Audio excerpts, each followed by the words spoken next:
de septiembre. Vamos a ver si podemos seguir un poco más, extenderlo para octubre, pero le habíamos pedido al compañero esta instancia que viniera a darnos una charla, porque hay cosas que nos preocupan y nos preocupan mucho.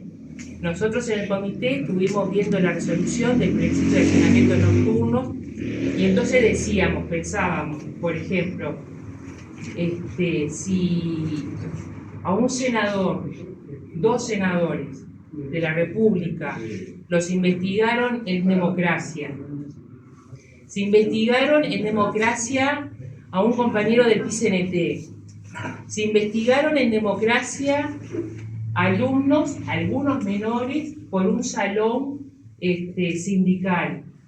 Si a un representante de partido de gobierno utilizó el aparato del Estado en provecho propio para conseguir los datos de los testigos. Si eso lo hicieron sin que estuviera el allanamiento nocturno, si llegara a estar, ¿qué podría llegar a suceder?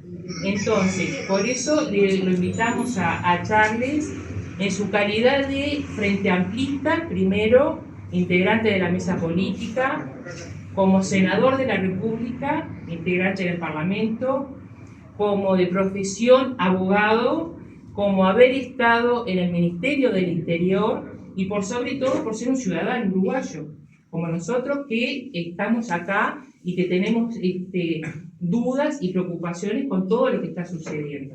Te dejo la palabra por el tiempo. Gracias. Bueno, muchas gracias, compañeras y compañeros. Ana puso el dedo en la llaga, así. Nosotros tenemos un desafío grande ahora en octubre y es ganar. Y la mayor garantía de que no pasen estos atropellos que hizo mención Ana es que ganemos las elecciones.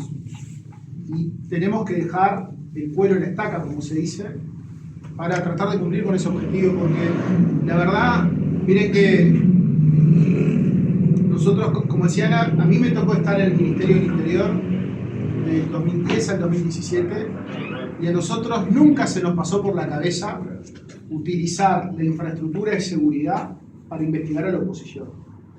Nunca se nos pasó por la cabeza.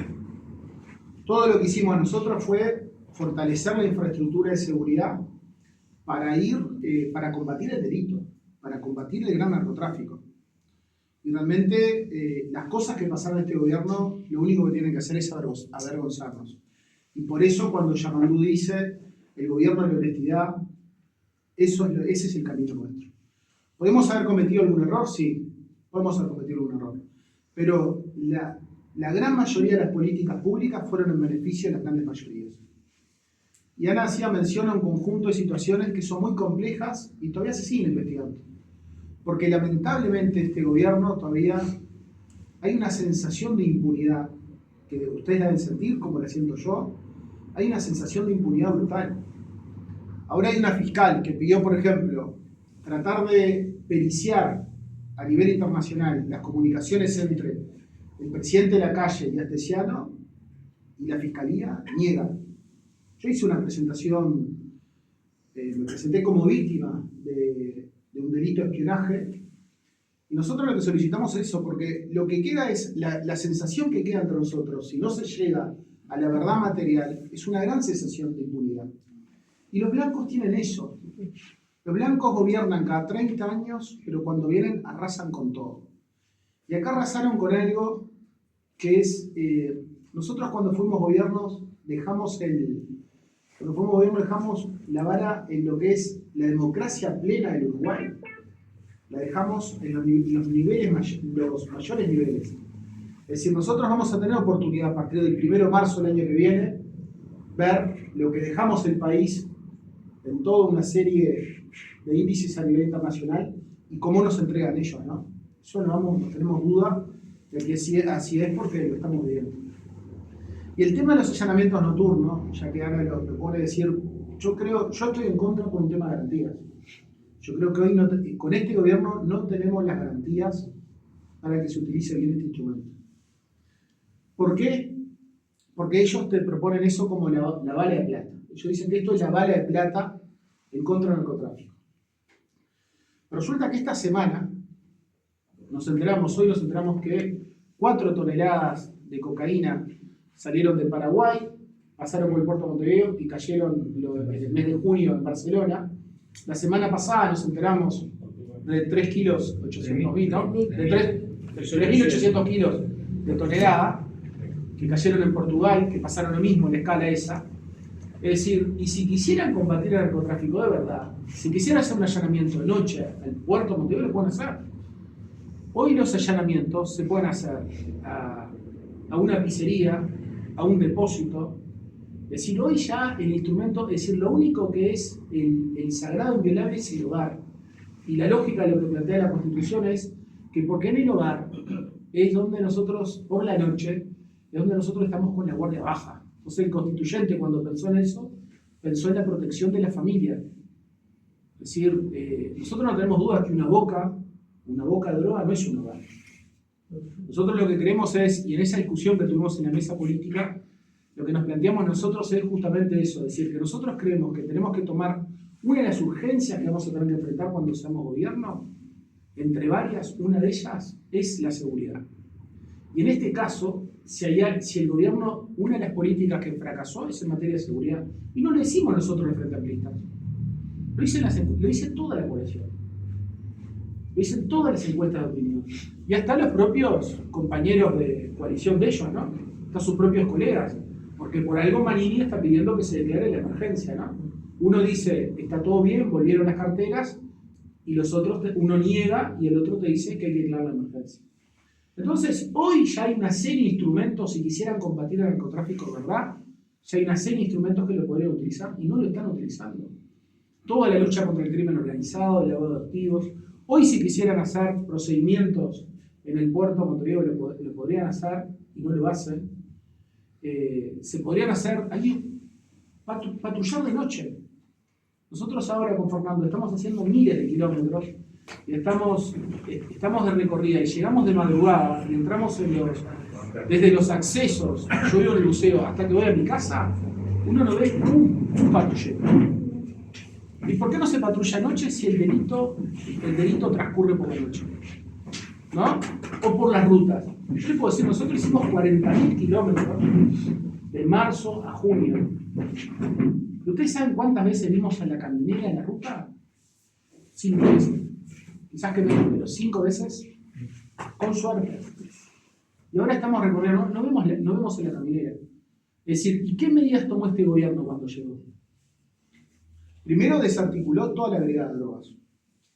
Porque había un grupo de profesionales, que era el grupo Huarteche, en el segundo gobierno del presidente Sanguinetti, el 1 de marzo del 95 convocó un conjunto de profesionales para que se hicieran cargo de la brigada de drogas porque se veía que estaba avanzando el narcotráfico y había que preparar a un grupo de profesionales que no estuvieran manchados por la corrupción policial. Entonces lo que hace Sanguinetti es convocar a policías del interior. Y esos policías del interior había uno que era muy bueno, que era Julio Huarteche, que había hecho un gran operativo en la década del 90 en Florida. Había un policía que estaba en Colonia, Mario Gallera. Habían otros policías que estaban en otros puntos y los convocaron todos a la brigada de drogas. Esa gente trabajó en drogas desde el 1 de marzo del 95, el equipo. Tenían conocimiento, tenían contactos a nivel internacional, trabajaron hasta el 1 de marzo del 2020. ¿Y por qué lo sacaron? ¿Por qué hicieron esa purga? Sí, eran buenos, es algo que dice la compañera. Pero ellos, según los blancos, cometieron un pecado. El pecado es haber trabajado para los gobiernos del Frente Amplio. Y ellos en realidad lo que hicieron fue cumplir con aquello que manda la Constitución, que la Constitución dice que los funcionarios públicos están al servicio de la nación y no de una fracción política. Pero se los sacó todos. Y yo creo que eso es uno de los temas de por qué avanzó tanto el narcotráfico, porque el narcotráfico avanzó de una manera en estos 4 años, que a mí, ¿sabes que es una cosa que a mí me impacta? Porque yo estuve en el ministerio del 2010 hasta el 2017. Pero es impactante ver cómo se ha metido a lo largo y ancho del país en todas las comunidades. Yo el viernes estuve en Durazno Durazno es una cosa, yo hace unos años, si ustedes me preguntan a dónde se podría nombrar un jefe de policía civil, yo le diría Durazno, porque es una comunidad tranquila. Ahora Durazno es tierra de nadie. Hay problemas que se metió la mafia colombiana con los préstamos gota a gota, las rivalidades entre los barrios. Se nombraron jefes de policía que tenían, el otro día me contaba un policía retirado, el jefe que nombró la calle al principio del gobierno en Durazno. Ahora hay un jefe que es bastante bueno, porque es un hombre por lo menos que está presente en los operativos, pero el anterior, que era el que, ¿se acuerda que fue famoso por el maquillaje de cifras? Marcenal de apellido. Sí. Ese hombre no iba a los operativos porque no podía ver sangre porque se desmayaba.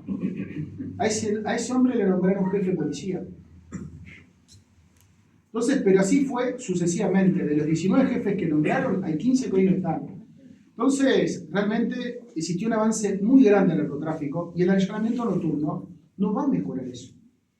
Porque ahí lo que hay que hacer es tomar medidas de combate al narcotráfico, de combate al crimen organizado y de combate a los adoptivos. Leyes que ya están. Lo que hay que hacer, hay que tener la voluntad, porque hay leyes e instrumentos que votamos nosotros antes de irnos en el 2018, en el 2019, que existió el último operativo, el último análisis de un organismo internacional que se llama Gafilat, que ya tenemos todos los instrumentos. Lo dice Gil Iribarne, que es una persona que ustedes deben conocer, Ricardo Gil, que es una persona que siempre le estoy consultando. Entonces, ¿que el allanamiento nocturno es vale plata? No, no hay ninguna vale plata para nada. El allanamiento nocturno es la excusa para no reconocer que fracasaron y es para decir no pudimos avanzar porque no tenemos esto. No, es una disculpa, es una excusa para no discutir el fondo. Y el fondo es, la verdad que está complicado. Yo lo que le digo a ustedes, porque hoy justo estuve en La Paz de mañana y los compañeros te preguntan lo mismo. Y bueno, ¿cómo hacemos? Hay que tener mucha pedagogía al hablar con el vecino. Porque los vecinos están con miedo.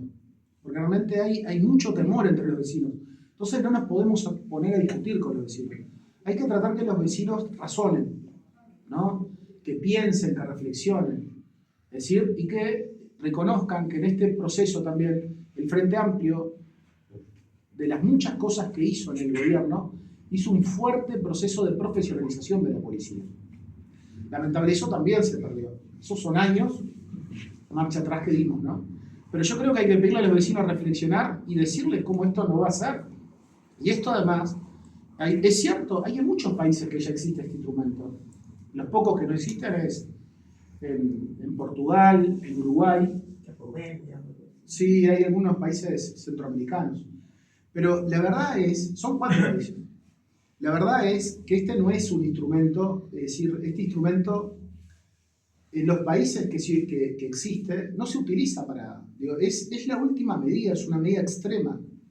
Pero hoy, por ejemplo, si acá adentro fuera un domicilio particular y existen gritos de una persona pidiendo auxilio, la policía está autorizada a ingresar en la noche. También ya existe por razones de violencia de género, está autorizada a ingresar en la noche. Es decir, este instrumento de allanar de noche ya existe. Es decir, hoy lo están planteando como algo demagógico, es decir, sin la evidencia necesaria, porque nosotros lo que nos tenemos que plantear es que nosotros vamos a tener que hacer cambios en materia de seguridad y convivencia y vamos a tener que buscar instrumentos nuevos.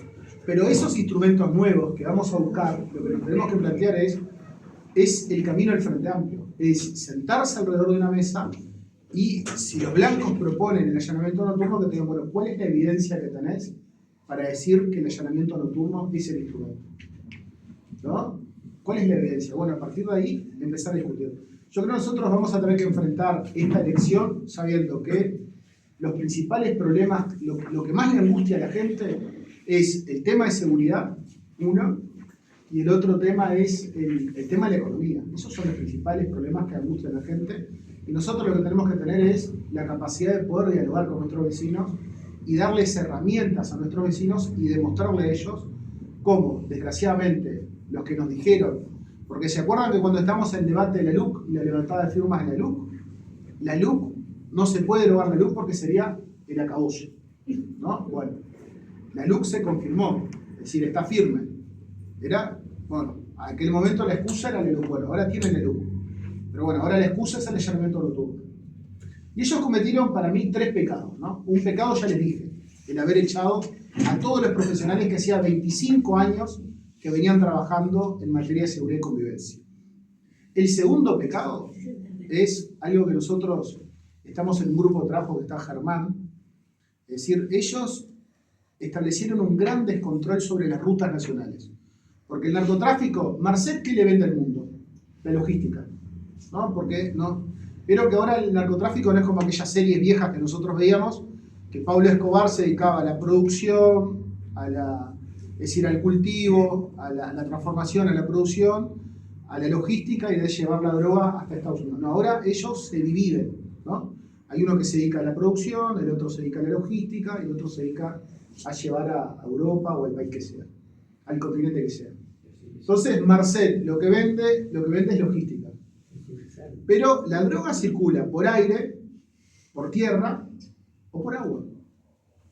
Entonces, el segundo pecado que cometieron es, nosotros habíamos avanzado en algo que era el sistema de control vehicular, el SITRAC, que servía por lo menos para eso, para controlar, tener un sistema de información de los camiones que circulan por las rutas nacionales.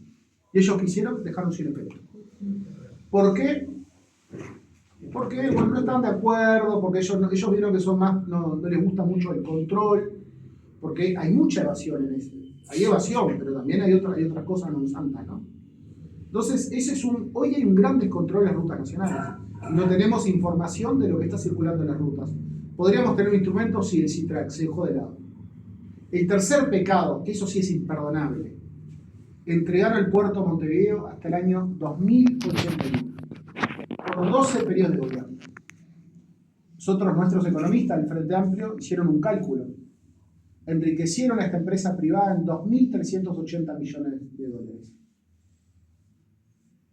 ¿No? Y si la seguridad, ¿no? El tema del narcotráfico, el tema de los contenedores era un problema, ¿no? ¿Por qué no pusieron una cláusula de seguridad en ese acuerdo infame que fue el regalo del siglo? ¿No? Porque regalaron la razón de ser del Uruguay, ¿no? Porque nosotros primero fuimos puerto, muchos se disputaron por este puerto, los brasileros, los argentinos, los ingleses, pero regalaron el puerto, a cambio de nada. A cambio de nada. ¿Por qué no pusieron una cláusula de seguridad ahí? No, bueno. Y sigue pasando el problema, y el problema, yo no recuerdo, yo ahora venía pensando en el auto, ¿cuándo nos pasó esto? De 7 toneladas, 800.000 kilos, ¿no? No, pero ¿cuándo pasó eso? Porque criticaban los gobiernos del Frente Amplio. Pero ¿cuándo pasó eso que en una semana tomáramos conocimiento de 7 toneladas, de más de 7 toneladas de droga que pasó por el puerto de Montevideo? ¿No?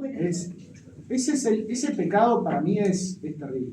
Y después lo otro, una cosa que hicieron también, recuerdan que votaron la ley del derribo y resulta que la ley del derribo no invirtieron en tecnología. Y lo que tenemos que hacer nosotros es proponernos tener tecnología, porque hay que proteger el espacio aéreo, hay que proteger la frontera, hay que proteger el mar territorial. Pero ellos lo único que se preocuparon en estos 4 años es hacer negocios para los amigos. Lo único que se preocuparon. Regalaron el puerto sin ningún tipo de explicación racional. Porque a nosotros lo que nos molesta es que no hay una explicación racional de por qué regalaron el puerto Montevideo. Se enojaron con nosotros. ¿Tienes una explicación racional? Ahora es todo lo que van a gastar en la campaña política. Ahí tenés el puerto Montevideo, Marcet, ahí. Pero bueno, yo capaz que sí, uno puede compartir lo que dice el compañero, pero no hay ninguna explicación racional. Nosotros le tenemos que exigir al gobierno, es decir, el gobierno tiene que fundamentar sus actos. Pero acá el gobierno no fundamentó sus actos, y por eso fue que nos llevamos a la justicia, y por eso Mario Vergara y yo fuimos, como decía Ana María, fuimos un objetivo de persecución política por haber cumplido lo que nos mandataron ustedes. Porque en definitiva uno si cumple el rol de ser oposición, y es eso, ser oposición es fiscalizar, denunciar lo que está mal, y ese fue el camino. Pero bueno, eso es una vía que hay que seguir investigando, hay que seguir luchando, y también para recuperar el puerto Montevideo, para las políticas portuarias. Porque no solo regalaron el principal negocio del puerto Montevideo, sino que le otorgaron a esta empresa el reglamento de atraque de buques. El reglamento de atraque de buques es cómo es el tránsito al puerto de Montevideo. Nosotros mañana, si somos gobierno, lo queremos cambiar, le tenemos que ir a pedir autorización a Catoguenatí. Es una cesión de soberanía que es infame, infame y brutal. Bueno, pero ahí está.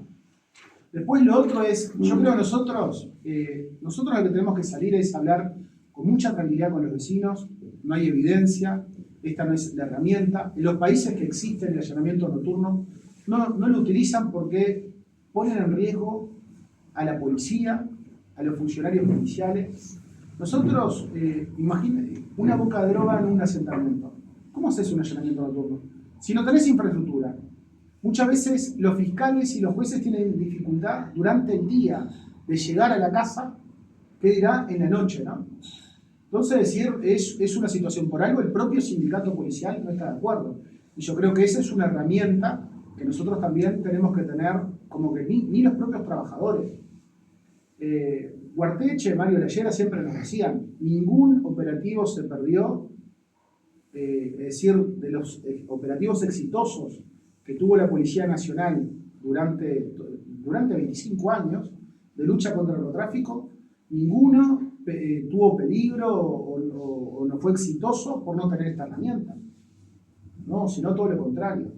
Entonces, y miren, y fue exitosa, porque yo me acuerdo que Mario Leyera y Julio Guarteche nos decían, Julio que lamentablemente no está, Julio decía que el desvelo de Julio era que ninguna organización internacional se asentara en Uruguay. Y por algo, en las cárceles, ellos, durante el periodo de ellos, en las cárceles uruguayas tenían muchas organizaciones detenidos, pero el desvelo es que no tomaran el Uruguay como base operativa, porque dice, eso te pudre todo.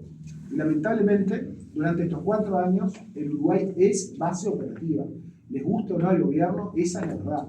Hoy el Uruguay, el puerto de Montevideo, está siendo utilizado como hub logístico de la droga en la región. Y eso es un problemón que tenemos por delante.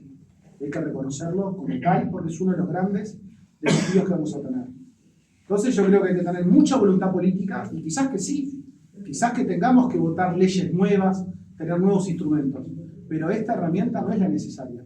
Lo que necesitamos nosotros es tener un sistema de decomiso efectivo. No puede ser, yo el otro día leía en el diario El País, hace 8 años que se discute el juicio de lavado de activos de Balcedo. No puede pasar eso.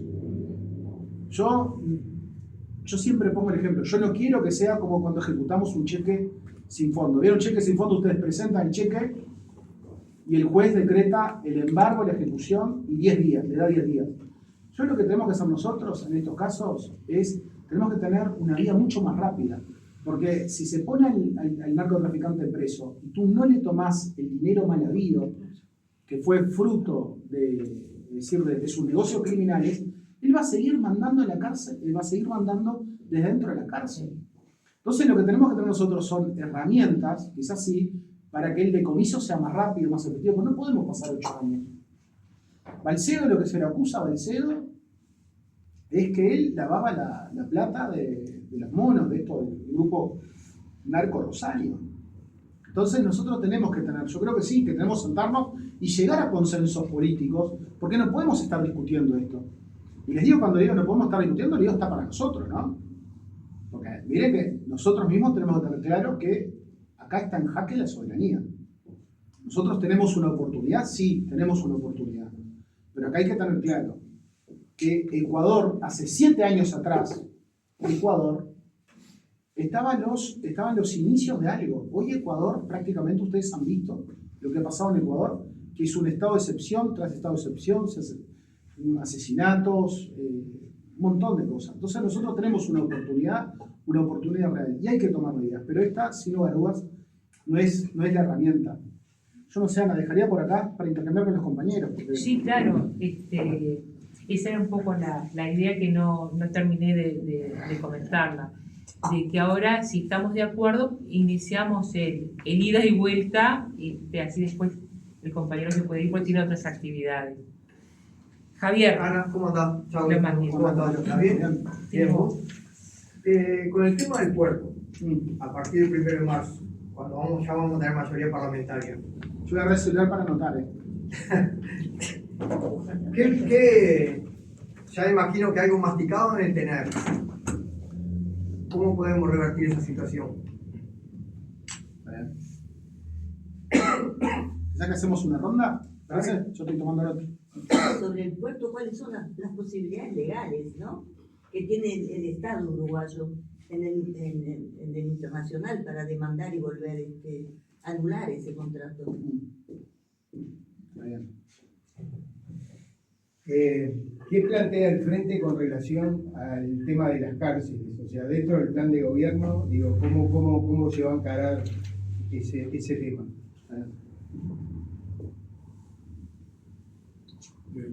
Bueno, yo... Chiquita, ¿no? Sí.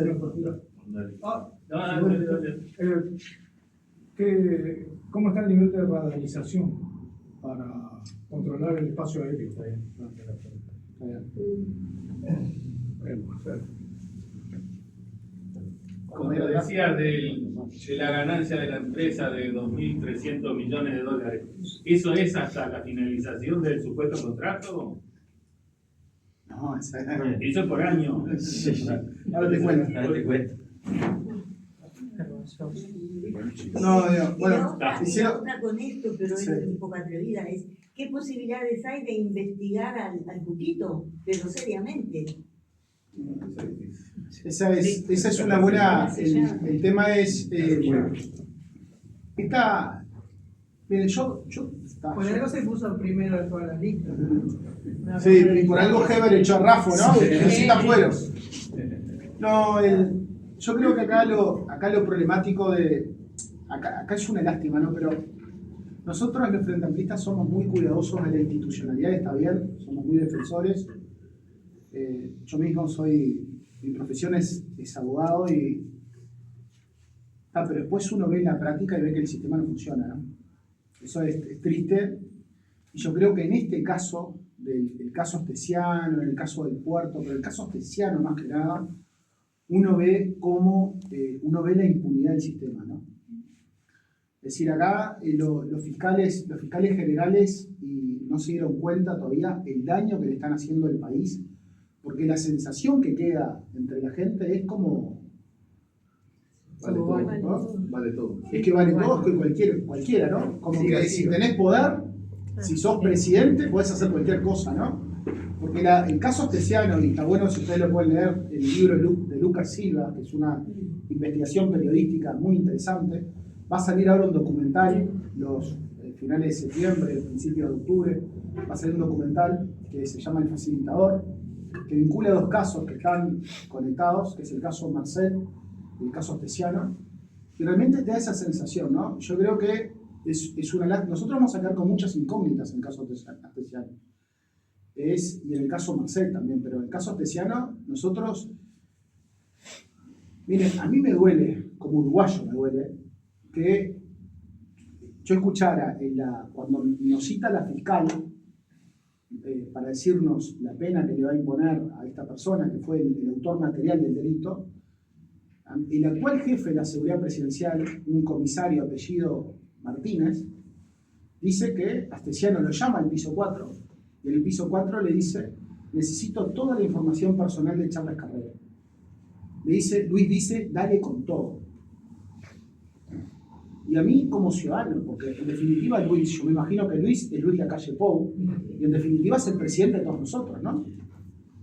Entonces, digo, nosotros no podemos quedar con esas dudas, si Luis participó o no, o en el caso que decía Ana, en el caso del seguimiento ilegal y un operativo policial ilegal que se le hizo a Marcelo Abdala, cuando él recibe la información y le dice perfecto, ¿ese perfecto qué significa? ¿No? Y todavía lo otro es que Astesiano, que está por salir en libertad ahora, ¿no?, cometió graves delitos. Él llegó a un acuerdo abreviado, pero además se le imputó un delito que tiene que tener una participación por lo menos de 2, se le imputó asociación para delinquir solamente a él. Es jodido. Entonces yo creo que es algo que hay que seguir investigando, y acá no es el problema de la fiscal, sino acá el que falló es los fiscales generales, tanto Ferrero como Gómez, que buscando vueltas legales y vueltas jurídicas, no le dieron la medida de prueba, la medida probatoria que ella pidió, que es poder acceder a un peritaje, porque el principal interesado tenía que ser la calle, ¿no? Que le hicieran el peritaje, él tenía que irse al país donde sea, Brasil o Argentina, llevar el celular a la empresa y decir, mirá, saca todo. Porque él tendría que ser el principal interesado en que nos quedemos con esta duda. Porque hay un montón de interrogantes que nos hacemos. Pero también el otro día, cuando no se le imputó delito por la entrega del pasaporte a Marcel. Es decir, es jodido, ¿no?, que ellos fueron a mentir al Parlamento, se reunieron antes, y después cuando la justicia les impuso que nos tenían que entregar toda la documentación, toda la información, ellos se juntaron al piso 11 en una reunión convocada por el presidente, porque el propio presidente lo reconoció, que pidió a la FLU que hiciera esa reunión, ¿no?, para obstruir a la justicia, y destruyeron documentos públicos. Esa es una causa que sigue todo el camino, pero en otra causa, ¿no es delito eso? Porque para mí, pero además, si fuera legal, para mí no es legal la entrega del pasaporte. Yo no hago esa lectura de la norma, pero bueno, la lectura de la norma no puede discutir. ¿Pero es conveniente darle un pasaporte a un narco peligroso y pesado? Porque la obligación que tiene el Estado es documentarlo. Pero el documentarlo no es entregar el pasaporte. Ustedes saben que las personas que están presas en el CONCAR no tienen la cédula de identidad. Están todos documentados, sí, pero ellos no tienen la cédula de identidad.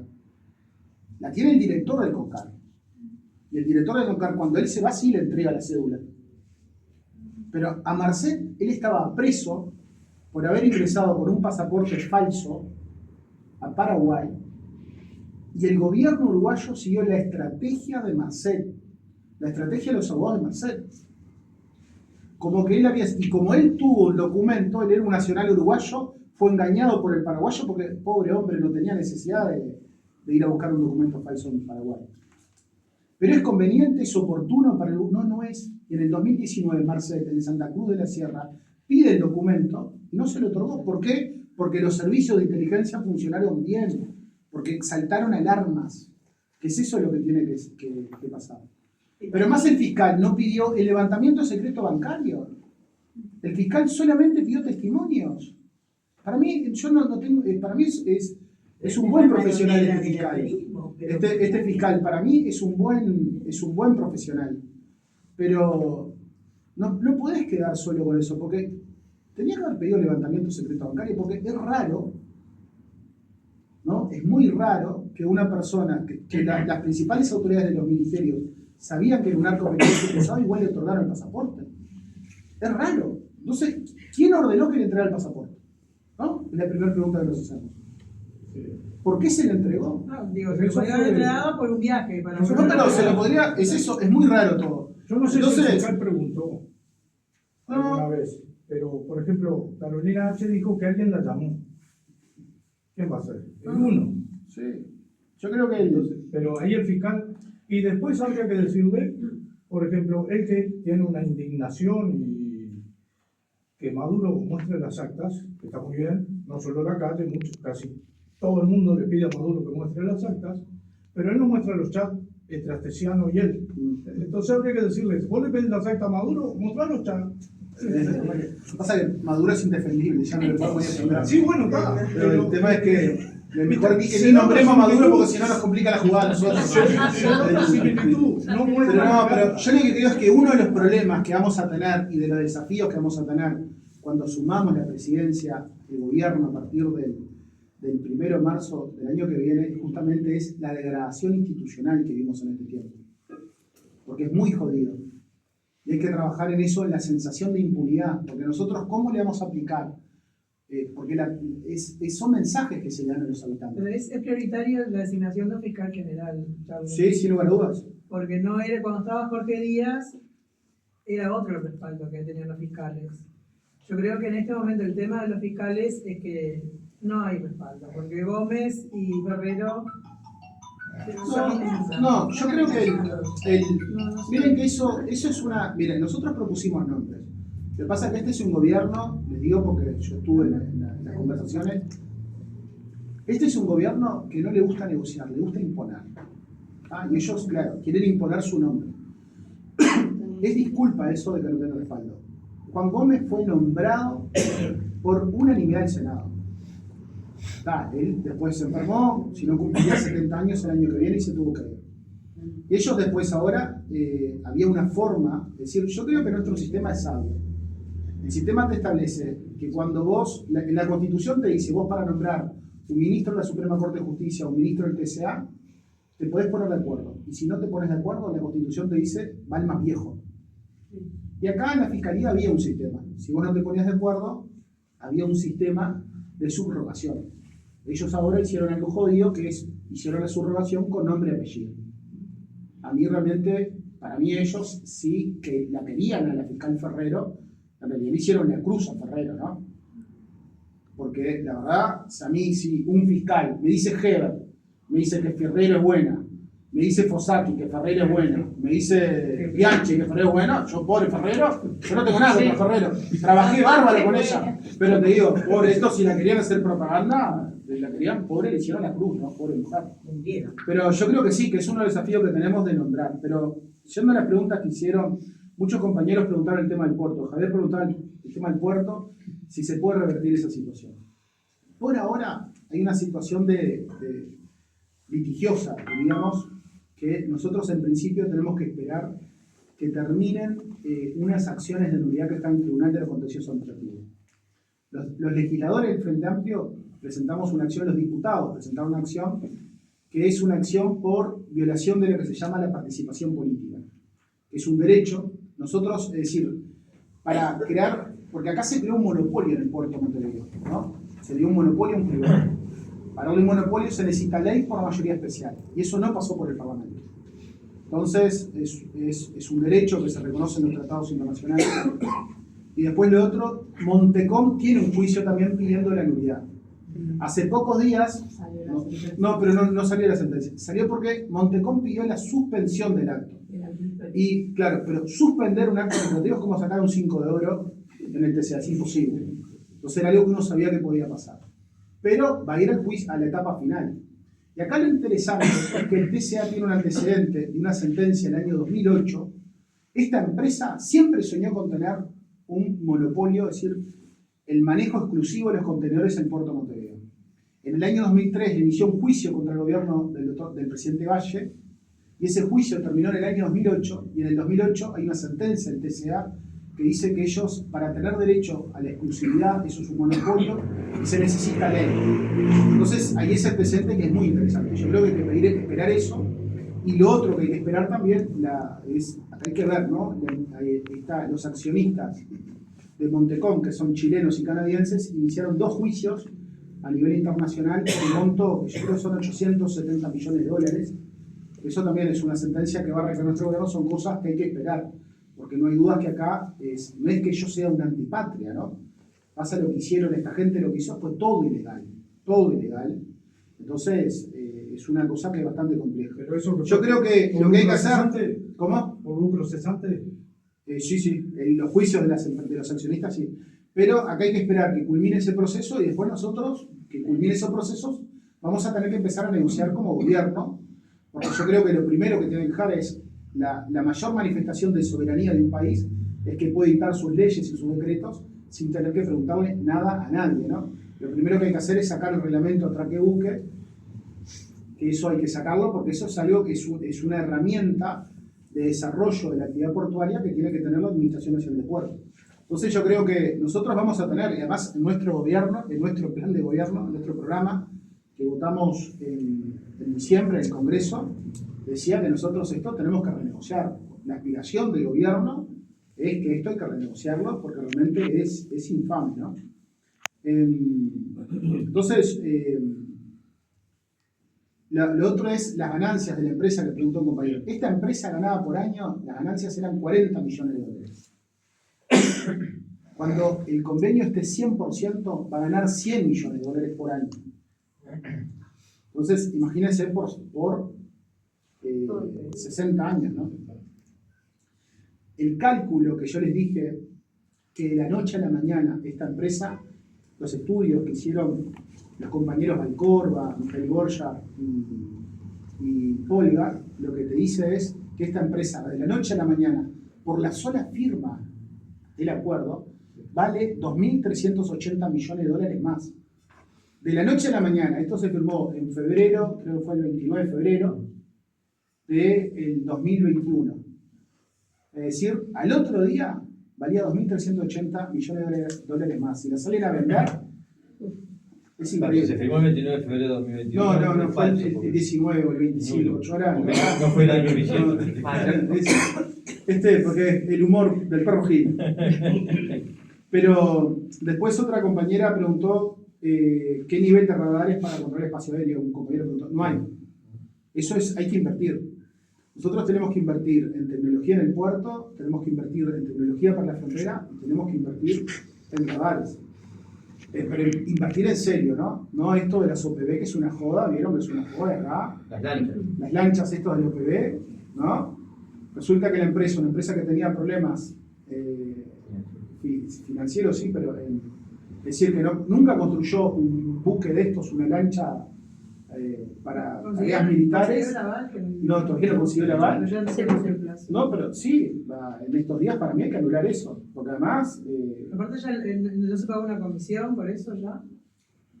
No, creo que no, porque lo van a tener que anular. Creo que el lunes a última hora presentó una garantía de que tuviera la resolución. No, Sí, creo que no. con un par de bancos. Porque ni árbitra ni nadie. El ministro de Defensa había dado 72 horas y terminaban el viernes. Entre el Puquito y el ministro de Defensa ahí, el herrerismo, es re culpable. O sea, esta gente, al presidente, ¿cuánto tiempo está protegido por haber sido 6 meses, pero solo el presidente. Solo Porque el también presidente. solo el presidente, el que dijo el otro día en un programa, el profesor se equivocó, Sarlo se equivocó. Ah, No solamente. es solamente el presidente, uno está 6 meses después de que entrega el mandato, se le puede iniciar un juicio político. Por eso se presenta senador. Porque va a quedar protegido. Claro. Va de la primera línea. No fueron. Pero ¿no viste que Heber echó a Laura? Claro. Y se lo hicieron. Pobre Glenda, esa mujer. A esa Heber lo Glenda. la echaron a ella. Estamos todos atravesados. Está bien hecho, la echaron, mira, yo me alegro muchísimo. Yo no, porque si hubiera sido un varoncito, no sé si lo echaban así. Bueno, No, y una compañera. Me y queda una- la duda. No, pero la echaron, mira, me alegro. Mira, mientras no tengamos sonido nosotros, dejalos bien a los demás. Sí, es bien de ellos, dejalos quietos. La echaron. Así que, no, y el otro compañero preguntó el tema de las cárceles. Sí, el tema de las sí. cárceles es Walter. Walter preguntó de las cárceles, que ese es un tema grave, ¿no? Es un tema muy grave porque vieron que nosotros, hoy hay como 16.000 personas que hay, ¿verdad? Y realmente no hicieron 1 metro cuadrado de ampliación, ¿no? De capacidad locativa, ni nada. Prometieron mucho en las rendiciones de cuenta de que iban a hacer, que iban a construir edificios y cárceles y lo que sea, pero no se construyó y en realidad el hacinamiento, el nivel del hacinamiento está cercano al 140%, que es un hacinamiento crítico, ¿no? Y realmente es un problema. Nosotros en el programa de gobierno lo que nos estamos proponiendo es que las cárceles tienen que salir de la égida de la policía, del Ministerio del Interior, más que la policía, del Ministerio del Interior. Cuando nosotros llegamos en el 2005, las cárceles, miren, cuando llegamos en 2010, el equipo que llegó en el 2010, en el Ministerio del Interior estaba el ministro, el subsecretario, el director de la policía, y todo lo otro era policial, ¿no? Era como un embudo, así hacia abajo, era todo policial. Y las cárceles estaban ahí. Y nosotros teníamos consenso político desde el año 1986. Ahí el presidente del momento solicitó que un equipo técnico se reuniera, y ahí se hizo un informe que se llamó Tomasina, y en ese informe que se hizo, se llegó a la conclusión de que las cárceles tenían que salir de la égida de la policía, porque no se le podía pedir a la policía que hiciera la tarea de reprimir el delito y luego rehabilitar, porque son dos acciones que son contrapuestas, no se le pueden pedir a la misma persona, ¿no? Entonces, en el año 86 se creó el operador penitenciario, que es el escalafón penitenciario. Eso se creó en el año 86. ¿Saben quién los puso en funcionamiento? El Frente Amplio en el año 2011. ¿No? Del año 86 hasta el 2011. Y ahí, en aquel momento, las cárceles, habían cárceles. Había una Dirección Nacional de Cárceles que dependía del ministro, pero de Dirección Nacional de Cárceles tenía solamente el nombre, porque gestionaba las cárceles de Montevideo, una cárcel de San José, y que era Libertad. Después todas las demás cárceles dependían del jefe de policía departamental. Entonces, el primer plan que se propuso en aquel momento era que las cárceles tenían que salir de la égida, de poner en funcionamiento el escalafón penitenciario para las tareas directas con las personas privadas de libertad, y después de eso sacar las cárceles de la égida de la policía. Y eso se cumplió. Entonces el paso siguiente ahora es que hay que crear un servicio centralizado, que hay bastante consenso político, eso es bueno, están todos, más o menos todos están de acuerdo, de crear el servicio centralizado y que ese servicio centralizado pase a funcionar, que esté bajo la órbita del único ministerio que nos proponemos crear, que es el Ministerio de Justicia y Derechos Humanos. Que ahí esté. Porque entonces vos vas a tener una buena atención en el Poder Ejecutivo, que es que vas a tener un ministro del Interior que se va a dedicar a los temas de represión del delito, de prevención y represión del delito, y después vas a tener un ministro de Justicia que se va a tener que preocupar por lo que son los temas de rehabilitación. Yo creo que nosotros, esa es una acción que nos estamos proponiendo. Y lo otro, hay que ser muy franco y también hay que hablar con la gente, con los vecinos. Nosotros no tenemos ninguna medida, nosotros no estamos proponiendo liberar presos, pero por veces, porque se usa una palabra que es la... yo soy de Rivera y me cuesta más, ¿no? Cuando voy por el interior mucho, ando más atravesado todavía. La despresionización, esa misma presión. Sacarle la presión. No, la idea no es liberar presos, ¿no?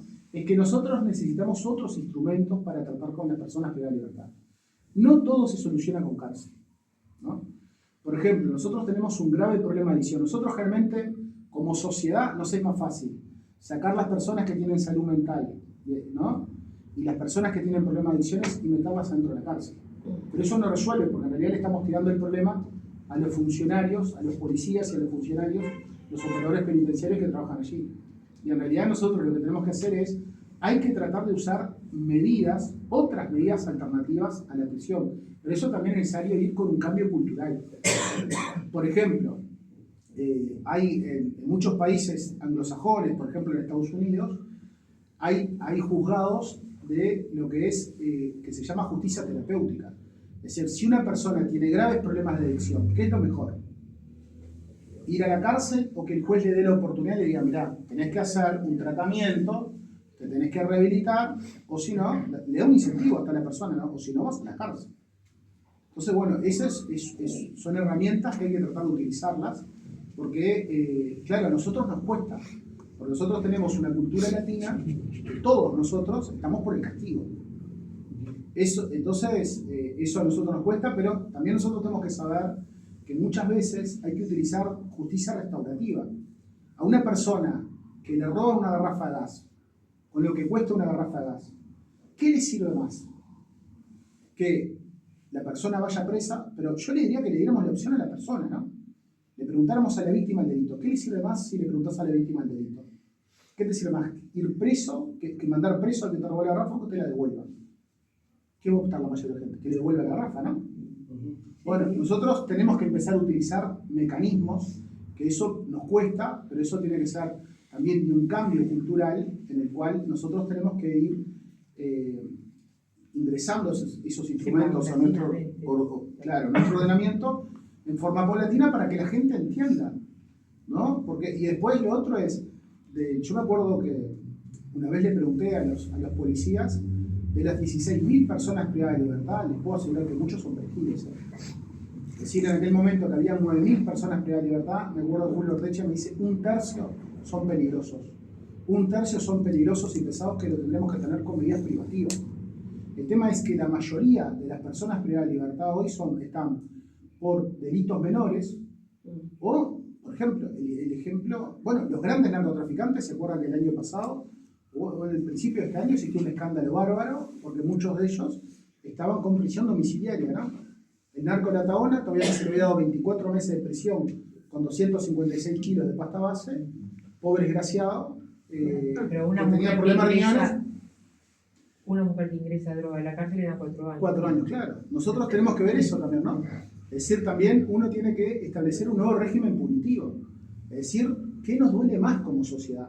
Ese es un proceso que nosotros vamos a tener que tener una tarea militante también, porque no es solo ganar el gobierno. Después hay que salir a hacer mucha pedagogía con la gente, ¿no? ¿Qué nos duele más a nosotros?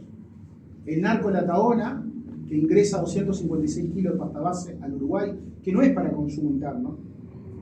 Eso no es para consumo interno, porque es mucha pasta base. O esta mujer que fue a ingresar 50 gramos. Nosotros no compartimos la acción de esa mujer. Pero los narcos pesados son los que causan mucho daño. Y en ese sentido, en este gobierno también, lo que aumentó a partir del LUC, que triplicó por 3 el aumento de las mujeres que da libertad, ¿no? Que es una cosa que, ahí también está una cosa que es explosiva.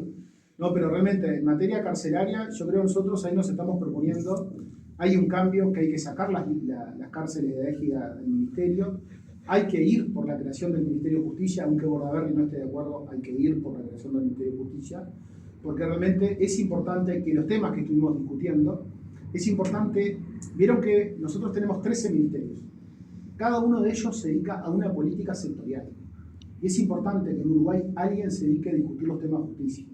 Nosotros, nadie nunca discutió los temas de justicia, y ese fue uno de los grandes errores de los gobiernos Frente Amplio.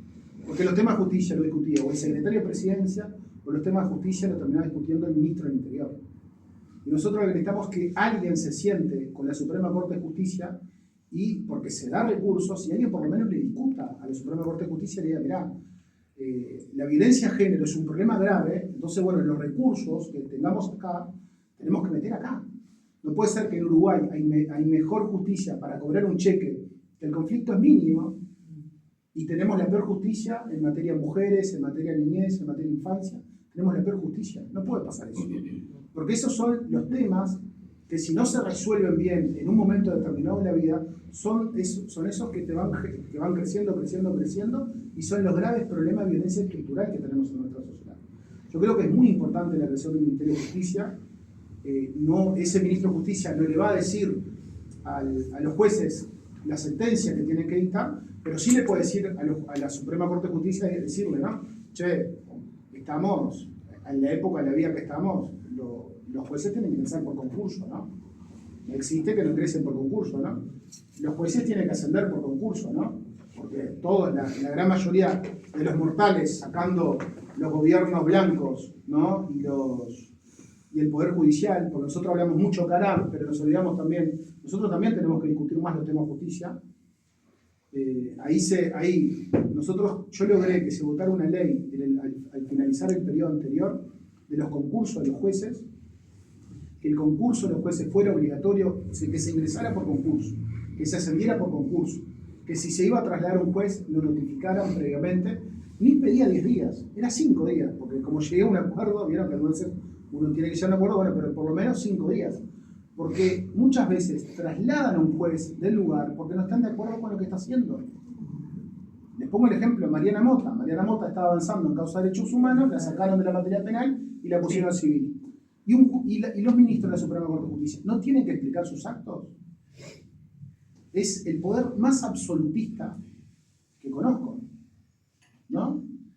Pero es eso, yo creo que es muy importante realmente la creación del Ministerio de Justicia, y va a haber una atención buena, porque ahí, bueno, después hay que ver también medidas alternativas a la prisión.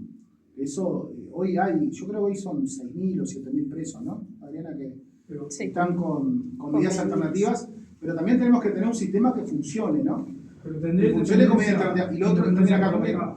Y lo otro es que también lo que tenemos que ver es que cuando la persona cumple su pena, nosotros como sociedad tenemos que ayudar a que esa persona se reinserte en la sociedad. Tenemos que tener ahí una oficina de libertad asistida o porque asistentes sociales colaborando para que no vuelva a reincidir, porque la tasa de reincidencia es muy elevada. Hay un estado en Estados Unidos que cuando sale el preso lo está esperando un operador que es el que tiene que durante X tiempo presentarse. Si no tiene dónde vivir, hay un edificio donde le dan una habitación y le tienen que buscar trabajo. Cuando ya se inserta en la parte laboral, después tiene que conectarse X tiempo con esa persona y después ya queda, digamos, libre. Pero está bueno eso, porque sale y no queda solo, porque hoy las personas que salen, la mayoría, son los que tenemos acá y es lo que tú decías, el problema de la convivencia que tenemos con los vecinos que se pelean, que tienen y que no tienen dónde ir. Exacto, el Estado no se hace cargo de la situación de ellos. Por eso sería bueno de obligarlos a que trabajen, y aquel que trabaje y aquel que quiere estudiar tenga una reducción de la pena. Mirá, tenés un revolucionario acá. Y eso lo planteó Manini, ojo, ¿eh? No, eso lo planteó el primero, lo planteó, pobre, fue el bicho Bonomi. Sí, bueno, está. Vos sabés que por eso yo les decía, nosotros vamos a hacer gobierno, y hay discusiones que no podemos volver a dar. Miren que a mí me tocaba ir a negociar todas las leyes al Parlamento, y teníamos discusiones irracionales. El bicho, lo primero que propuso, los cambios, era el trabajo obligatorio. Exacto. Perfecto. Pero el trabajo obligatorio, sí, pero ¿saben que la discusión? Pero cuando fuimos a plantear a la bancada el momento, y nos dijeron, ¿y la licencia? ¿Y el salario vacacional?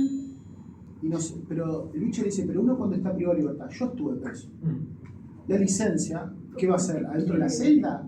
Claro.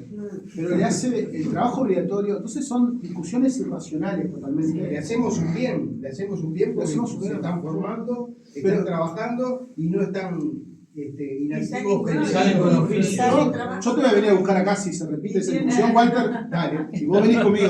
Sos el vecino, el compañero de Atahualpa que está, no, pero fueron. Y se les paga como en algunos países. Sí, sí. Cuando Peculio. salen, generan además un dinero. Pero acá pero acá el peculio existía el peculio, y está bueno porque el peculio te queda un tercio para la persona privada de libertad, un tercio para la familia y un porcentaje para las víctimas. Nosotros avanzamos en cosas.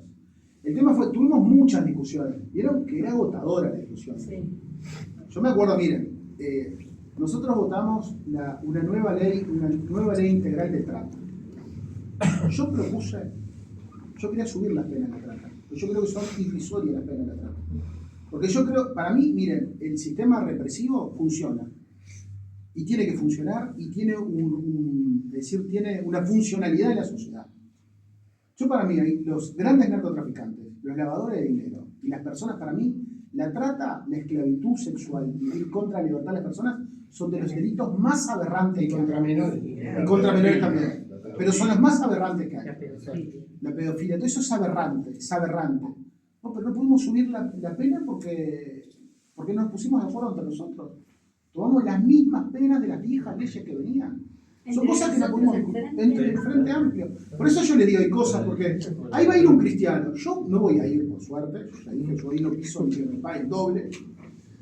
Pero ahí va a ir un compañero nuestro que nosotros vamos a tener que respaldar después al Ministerio del Interior. Porque ser gobierno es también asumir el ejercicio de la autoridad. Y una de las funciones principales de un gobierno, uno de los cometidos principales, es ese. Es ejercer la autoridad. Y ejercer la autoridad es, y yo creo que nosotros también tenemos que tener un consenso. Lo que les decía el decomiso. No puede ser que estemos hace 8 años discutiendo el juicio elevativo al Balcedo. No, tenemos que ser más efectivos, porque está en jaque la soberanía. Hay problemas reales. Porque si nosotros no nos ponemos de acuerdo en forma rápida de los instrumentos que tenemos que llevar adelante, ellos no necesitan leyes, tratados, ellos se ponen de acuerdo y comienzan a ejercer su negocio criminal. Entonces realmente hay problemas graves de seguridad y convivencia y que nosotros tenemos que ver. Y después lo otro es lo que decía Ana. Nosotros, Jaime Saavedra, Jaime, que fue un gran compañero, al principio estuvo en el patronato. Ustedes saben que lo que empezó a hacer, y después se hizo una investigación que este muchacho de Ceres mucho la llevó adelante, dándole un boleto de ómnibus. El boleto de ómnibus cuando salen en libertad de comprar.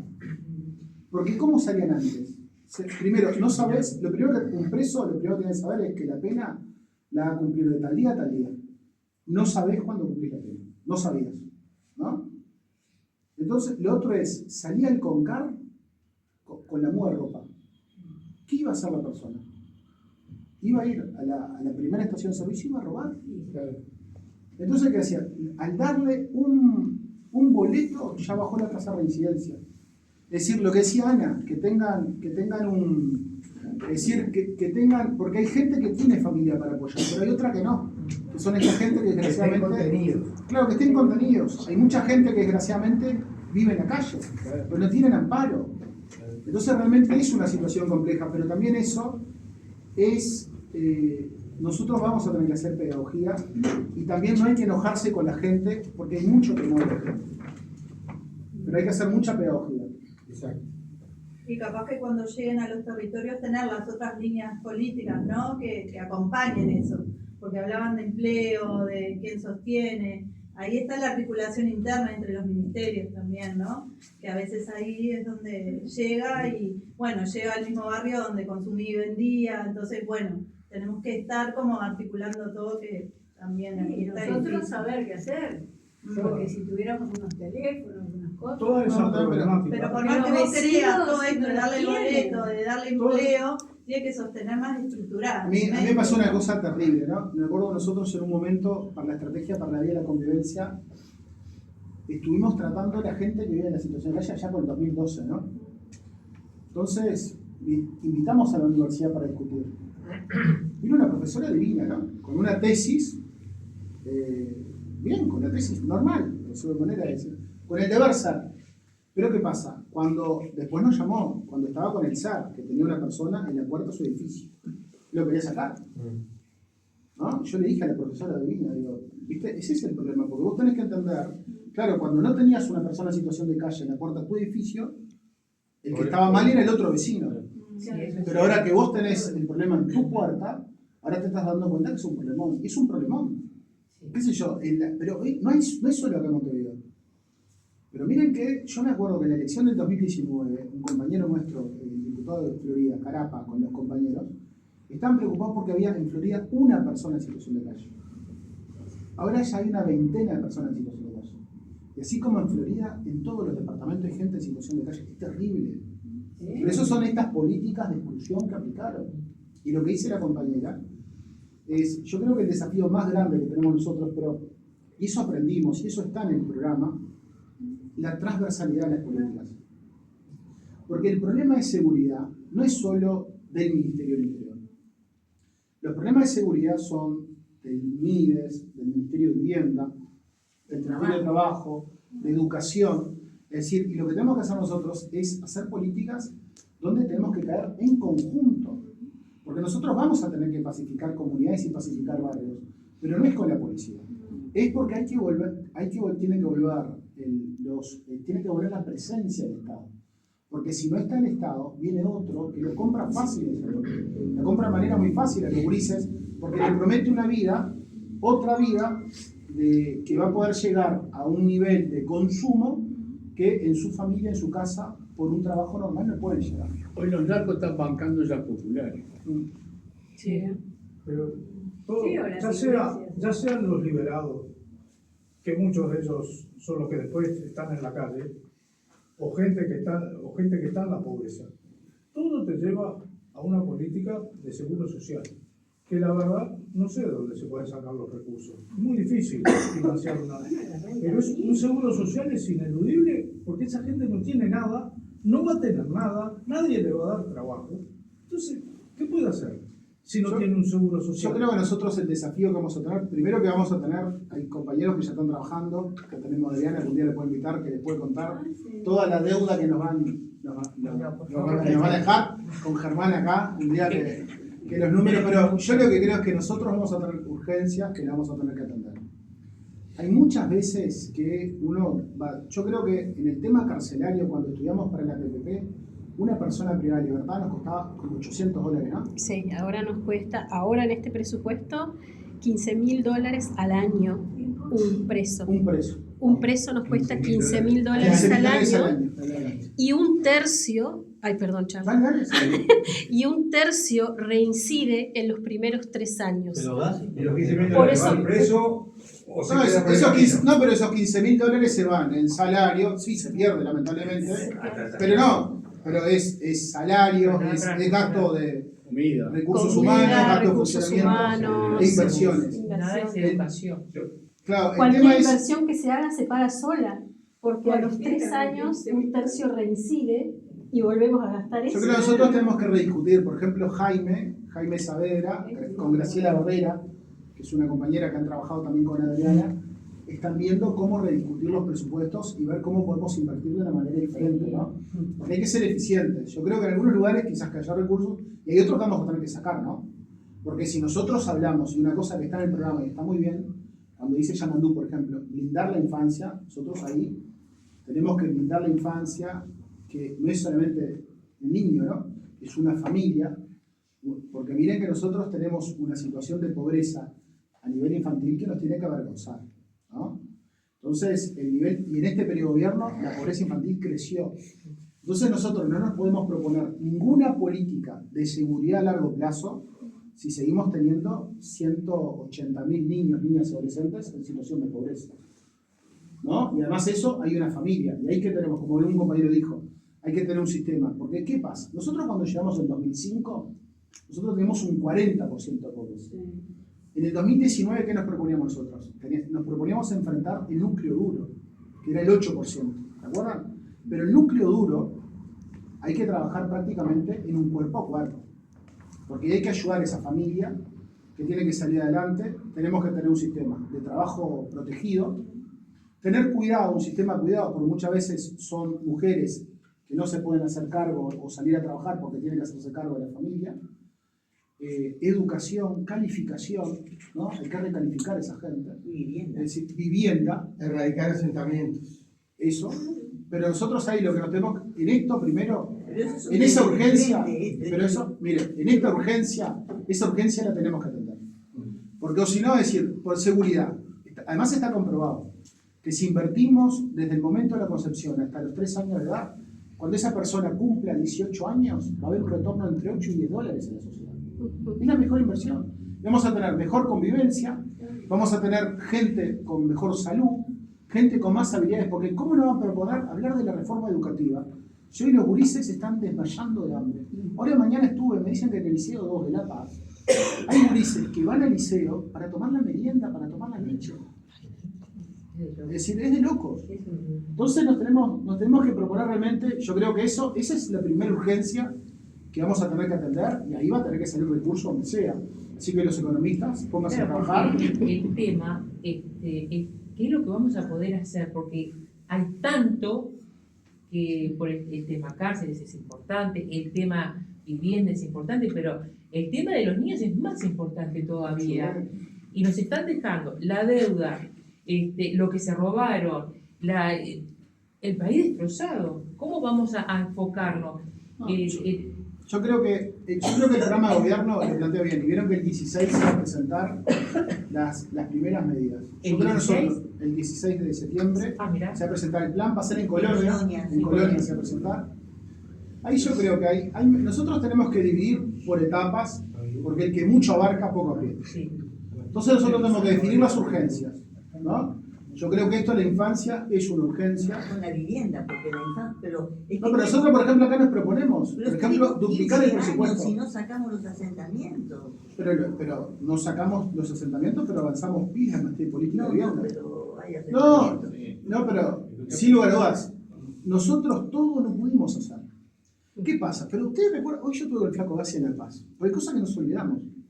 Entonces el Flaco Gassi es cuando en el 2000, del 2000 al 2004, 2005, fue diputado por Canelones. Entonces el Flaco Gassi dice, ¿se acuerdan ustedes que en el 2002 nosotros, la ambulancia era una Brasilia? ¿Y saben cuál era la preocupación para resolver el tema de la ambulancia? Era una Brasilia, la ambulancia de la policlínica, sin motor. La preocupación era conseguir un motor para la ambulancia, que era una Brasilia. ¿Ustedes se acuerdan cómo encontramos el país? Yo creo que eso también nosotros tenemos que reflexionar. Porque nosotros, yo creo que en políticas de vivienda, yo creo que sí, que tenemos que avanzar mucho más. Y nosotros... No, pero totalmente, es una cosa... Sin lugar a dudas. Pero nosotros tenemos, acá nosotros que nos proponemos, duplicar el presupuesto. Hoy es 0,50 el PBI, es por lo menos llegar a un punto. Es decir, y también lo otro que yo creo es que nosotros, hoy, miren, yo lo que veo es, quizás que nosotros que no tenemos tanta diferencia de edad entre nosotros, lo principal es la propiedad, ¿no? Es la propiedad. Pero yo creo que si tú te pones a hablar, uno de los grandes problemas de los gurises más jóvenes hoy, es si tú ves un buen sistema de alquileres, le podemos solucionar. No les importa, ¿no? Accediendo a una casa, ¿no? Aunque sea por el sistema de alquiler público. O como hay en otros países. Porque también yo creo que nosotros tenemos que tener apertura. Hay países donde las viviendas hay un sistema público de viviendas. Yo hoy tengo 2 hijos, somos 4. Mañana, en el futuro, mis hijos van a crecer, tendrán su profesión y se irán. Y bueno, y a mí me van a mandar, si hoy me dan una casa de 3 habitaciones, en el futuro me van a dar una casa de 1 habitación. En Francia es obligatorio, es así. Bueno, pero yo creo que esas son las cosas que nosotros tenemos que planificar. Porque ahí nosotros podemos asumir el desafío, ¿no? Porque si eso no se va del patrimonio del Estado, quizás que podemos ver fuentes de financiación diferentes, ¿no? Nosotros, otro tema, a mí me pasó. Las técnicas alternativas de construcción. A mí, yo tenía un hijo de 10, ahora tengo Julieta de 3. En un determinado momento, después que nació Julieta, tuve que hacer una habitación. A mí me hicieron mucho más rápido la habitación, ¿no? Hay técnicas alternativas, hay nuevas metodologías, hay nuevas técnicas de construcción. Yo creo que eso también tenemos que ir viendo. Y sin lugar a dudas, yo creo, miren, yo lo que veo, y discúlpenme si alguno del fútbol me va a putear, discúlpenme, pero yo lo que veo es que en el mundo de hoy, miren, la persona que es el que trabaja conmigo manejando el auto está en una cooperativa. Yo veo lo que sufre ese cristiano, ahora está contento que está por terminar la cooperativa, pobre. Pero hace 3 años que está trabajando. Yo creo que en el mundo de hoy, si lo ve Gustavo González, me va a hacer un juicio. Pero en el mundo de hoy, yo no sé, tenemos que ver un sistema diferente para que la gente pueda hacer. El sistema cooperativo está muy bueno. Yo me crié en una cooperativa. Pero yo veo que hoy, por ejemplo, son pocos los que pueden, ¿no? Yo, por ejemplo, arreglamos con el muchacho que trabaja conmigo y maneja. Arreglamos, mirá, vos los lunes no estás, ahí cubrimos con Fernando, los sábados y los domingos. Pero tenemos que ver, para mí, miren, yo estuve en China en el 2017. Para arreglar el tema de los asentamientos, como quiere la compañera, yo creo que tenemos que ir a ver en China lo que hacen. Otra vez a los chinos, ¿No? Porque tienen técnicas constructivas, es increíble cómo, ¿no? Es increíble. Pero bueno, la pandemia le hicieron un hospital Es increíble. Yo creo que sí, para mí, miren, yo he escuchado compañeras mías que, por ejemplo, que hoy tienen plan juntos, lo que te cuentan las compañeras, ¿no? Lo que es de cómo te mejora la calidad de vida, ¿no? De no levantarte, ¿no? Es decir, no levantar los gurises a la medianoche porque la casa se te llueve, se te inunda. Es decir, que las ratas, que los gurises puedan ir limpios a la escuela. Lo que te da dignidad, como dice la compañera, yo creo para mí tener un baño privado. Es el baño. Pero lo otro es lo otro que siempre dice Lucía y con razón, que Lucía ha estudiado mucho el tema de la vivienda, Lucía Topón aquí. Lo otro es, miren que hay gente que pasaron por tanta exclusión que nosotros tenemos que enseñar a que la persona utilice un baño. Parece mentira, pero no es. Hay gente que le damos la vivienda y la gente toda se ponía en el living comedor, todos ahí juntos porque vivieron así toda la vida. Por ejemplo, hay gente que tenía una ventana y lo que primero que hacían es tapear por temas de seguridad.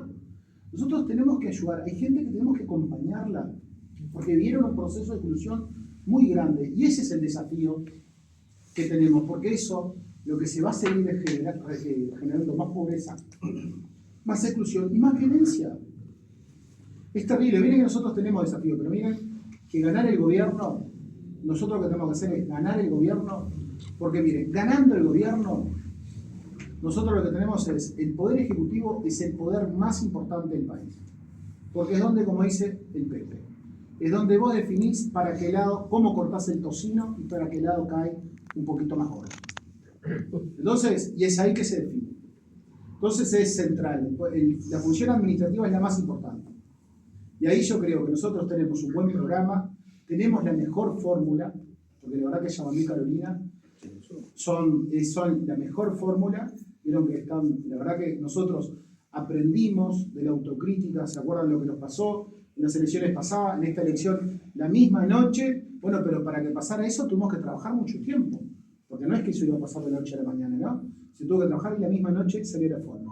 Tenemos ahora que Blanca Rodríguez, que está muy buena, nos viene a acompañar en esto, porque viene a militar a nivel para que el Frente Amplio gane las elecciones. Y ustedes no saben lo bueno que es, porque una hora que tuve que ir al interior, esta semana que estuve después que vino Blanca, lo bueno que es porque la gente, eso como que nos da un aire nuevo. Es decir, ellos se la llevaron a la Ripoll y con nosotros vino Blanca Rodríguez. Que Blanca Rodríguez es increíble, pero Blanca Rodríguez estuvo por 34 años, nos estuvo acompañando a nosotros, ¿no? En nuestros hogares. Les cuento una anécdota personal mía. Yo cuando llego el otro día de la Dirección Nacional de mi sector, le digo a mi compañera, le dije que bueno, cómo se ven definir las listas, que igual iba a estar. Valentino, que es difícil que me dé pelota cuando está jugando los jueguitos, me dice, ¿vas a trabajar con Blanca? Y yo le digo, pero es un niño de 10 años. Y le digo, sí. Bueno, decime que mamá la mira todas las noches. Pero eso lo creo que es importante, ese paso Pero de decirle Blanca. al Pepe que es un lujo lo que hizo. A ver si tú Porque sabes. la respuesta de poner a Blanca a la Ripoll, que es un asco, como... Ajá, no lujo.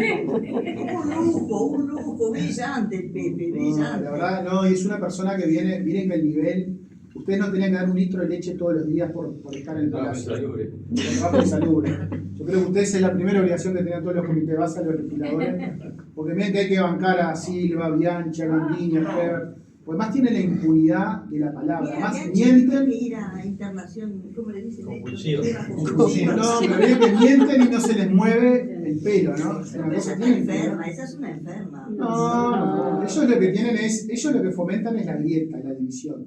Porque en la política el barro es donde les sirve a ellos. Por eso nosotros no tenemos que entrar. Y yo creo que nosotros del Senado, ahí hicimos una muy buena articulación, todos los compañeros de todos los sectores, cuando nos tuvimos que parar duro nos paramos, pero muchas veces, yo sé que ustedes se enojan porque, pero miren que la estrategia de ellos es entrar en la rosca esa. Porque ¿qué hacen? Te levantan los medios de comunicación donde nosotros no tenemos el poder y ahí empiezan. Y ellos, eso está probado. En Argentina y en muchos países, la grieta, y eso es lo que quieren. Entonces ahora con Blanca que viene con un discurso anti-grieta. Porque es eso, Blanca. ¿No? Ella viene a tratar de unir. Y nosotros mismos, como dice Yamandú, tenemos que unir. Entonces tenemos lo que decía hoy, que tenemos urgencia que tenemos que atender. Después hay políticas más estructurales que nos tenemos que proponer, que el programa está. Que son, por ejemplo, el cambio de la matriz productiva, seguir viendo, complejizando lo que producimos, para producir más, el tema de la inteligencia artificial, sumar, sumar el riego para que el riego lo que te hace es crecer el Producto Bruto Interno. Vamos a tener que seguir invirtiendo en infraestructura, ¿no? Tenemos que mejorar los temas de educación y eso, los desafíos que tenemos, ¿no? Con la inteligencia artificial y con todos los desafíos. Y después hay que hacer cambios, hay cambios que requieren políticas de Estado. Las políticas de Estado, por ejemplo, en materia de seguridad, es un ejemplo que requiere políticas de Estado. En este tema de la urgencia, es decir, saber que vamos a tener que invertir para atender los problemas de pobreza estructural. Y una política de Estado es atender, como dice la compañía, la problemática del saneamiento. Eso es una política de Estado que tenemos que hacer.